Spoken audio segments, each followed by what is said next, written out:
Boom shakalaka, open up your chakras, and here we go. Alright, I need to calm down a bit. So, the first thing I wanted to start off with was a scripture that says, therefore be transformed by the renewal of your mind, in Romans chapter 12 verse 2. You see. I think I know what I'm doing. So, anyways, don't mind me. Yeah, I'm on the floor. Don't judge me. Alright, so the reason why I decided to bring this up was just for the simple fact that I feel like mentality is something that a lot of people need to focus on this year, is to change their mentality in order to change their life. That's so corny. I know. I just saying.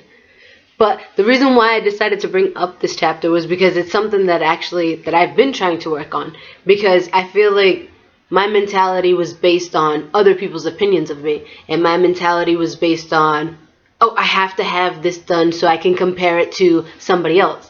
Now, the problem is the person that I was supposed to compare it to was, you probably heard the quote before, you're supposed to compare it to like who you were the day before, something like that. And I feel like a lot of people, what they need to do is to change how they think about things. Like the spectator's view changes reality. If I sit here and I tell myself, oh, I hate my life sucks, and every single time I do something, I always seem to do it wrong, you know what? Guess what? That's probably what you're doing. But it's a good thing that you notice it, at least you're aware. But you have to tell yourself, no, I have to change the person that I was because this is not working for me. Like some people, I feel like they wait too long, and then when they're stuck in these horrible situations, like they're homeless or they're stuck in a bad relationship or a bad friendship, or they're just miserable, depressed, suicidal, and all these other things, people have the problem that they always want to say that they have these problems, but they never want to address the fact that their mentality led them to do these things. Because if you tell yourself, I can't do something, you're probably not going to do it.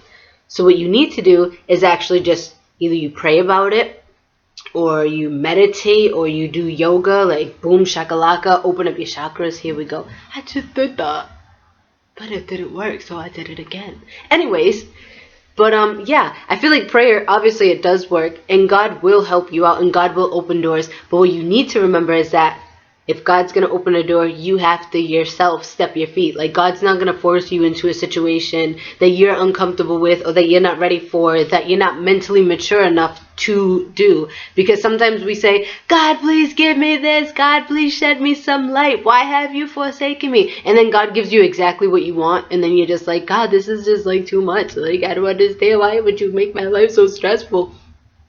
It's not God's fault. That's why he doesn't pressure us into these situations, because he knows whether or not we're ready for it. And that's why sometimes God gives more to others, because they're willing to work for it. They're willing to sacrifice whatever they need to in order to take whatever it was that was in their former life that they thought sucked, and they want to change it because they're like, this isn't happening. This isn't the end of my life. I'm not going to live my life according to my past, or because I feel like, well, if I do this, I'm going to fail.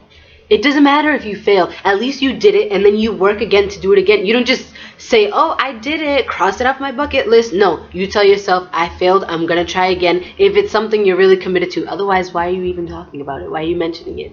That's the only way you're going to be transformed, is because of your mentality that you're not going to quit on something and not rely on other people to do things. You can be dependent on people for one thing, and that is for, I would say, advice, because we don't know everything.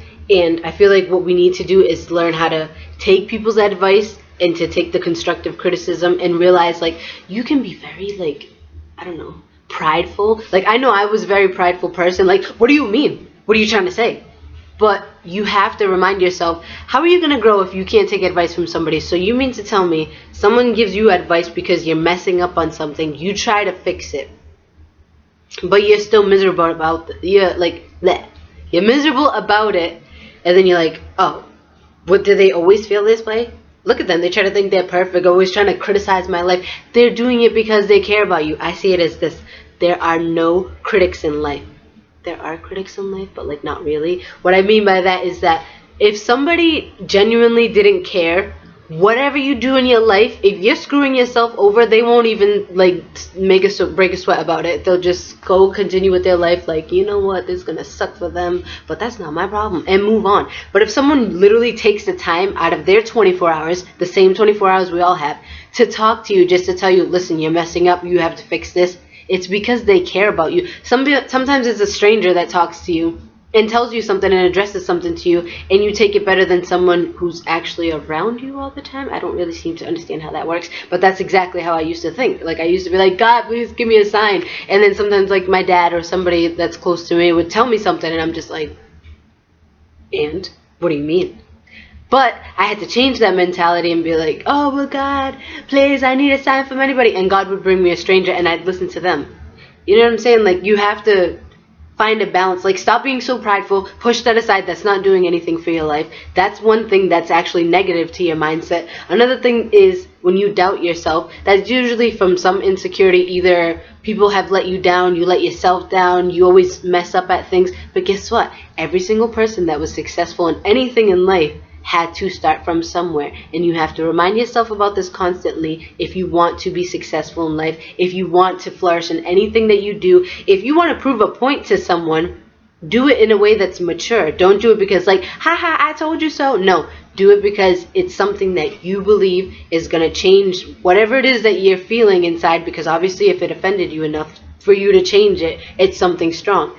But don't do it out of pettiness. Don't do it because you're angry about something or somebody's pissing you off and I'm going to prove them wrong. No, prove it to yourself. Care about yourself. Worry about yourself. What is it that I'm messing up in my life that I've done for the past year that I'm still doing that caused me to be in the same situation that I need to fix? This is a very long video. I got to stop. I got to cut it short.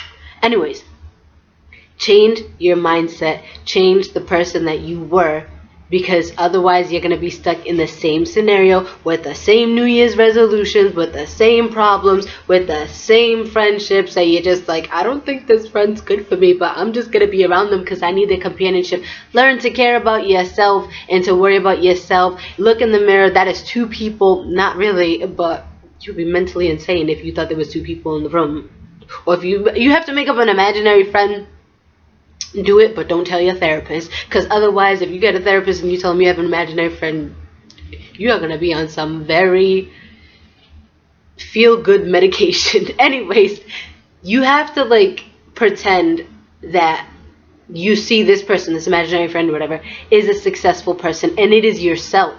See yourself as you would successfully, and talk to yourself, train yourself into thinking like that. Because if you can, you know, be happy by yourself and be able to talk to yourself and motivate yourself, then you'll listen to other people's advice without feeling offensive for whatever reason, and then you can help other people, and then you will change.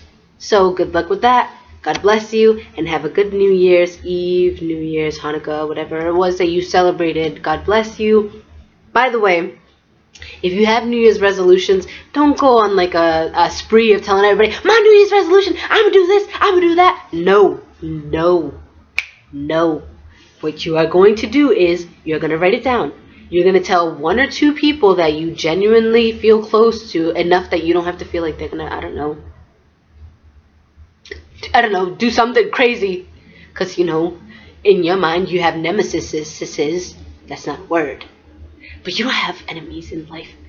Wonder why? Because they are pointless, they are irrelevant, and anything anybody else has to say about you in life, it's throw it out the window. It has nothing to do with you. Move on. What you need to do is have those people that you care about, tell them about your New Year's resolution, pray to God about it, present it to God, put reminders all around of what you want to do, and then do it. You want to know why? Because if you sit here on Facebook, on Twitter, on every single freaking social media, like, I'm going to do this for New Year's, this is my New Year's resolution, guess what's going to happen? If you don't complete that, everybody's going to be like, this girl, she is tripping. She said the same thing last year. She said she was going to have her body fit. She looks like a Klondike bar, the shape of a Klondike bar, SpongeBob SquarePants. This girl, oh my gosh. Don't worry about what people think anyways about you. If you want to look like a freaking Klondike bar, you can look like a damn Klondike bar. You know what? I like Klondike bars. Yum, yum, yum. That's gross. That's weird. Anyways. But if you have these resolutions and if you have these things that you want to change, write them down. Make yourself aware of them. Put like reminders on your phone and stuff. I do that all the time. Put alarms if you have to. Like one of my alarms that I have early in the morning, the first alarm that comes off says, you are what you repeatedly do. Remind yourself, you are not going to change unless you change your mindset. What is up with my hand? But if you don't do it, guess what? I'm going to say hello to the same person you were before. You want to know why? Because you might change certain things here and there, but you're going to feel miserable at the end of the day if you couldn't complete the things that you set out to do, because your goals make you happy when you accomplish them. I'm saying things that people already know. And wasting your time. This is a long video. Alright, I'll talk to you later. Bye.